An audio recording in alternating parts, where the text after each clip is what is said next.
এই যে ঢাবি ভিসি কথা বলতেছে নাকি এই যে ভোকারটা নিতেছে যে স্বাধীন ভাই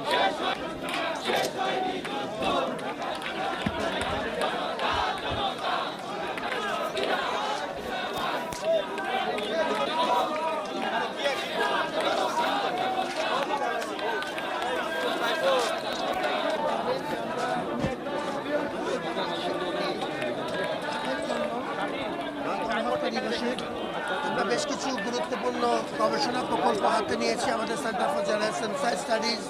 ও আন্তর্জাতিক সম্পর্ক বিভাগের মাধ্যমে এবং আমরা সারা জাতিকে এই সময়ে ঐক্যবদ্ধ থাকার আহ্বান জানাই এবং ২৪ গণ অভ্যুত্থান পরবর্তী যে সম্ভাবনার দ্বার বৈষম্যহীন সমাজ গড়ার এবং ন্যায্যতার প্রশ্নে জাতি একভূত হবার যে সম্ভাবনার দ্বার উন্মোচন হয়েছে সবাইকে মিলে আমরা যেন সেই সম্ভাবনার পূর্ণ সদ্ব্যবহার করতে পারি। উৎসবের খুশি হবে নগদে বেশি, কারণ ঘন্টায় ঘন্টায় আছে গিফট জেতার সুযোগ।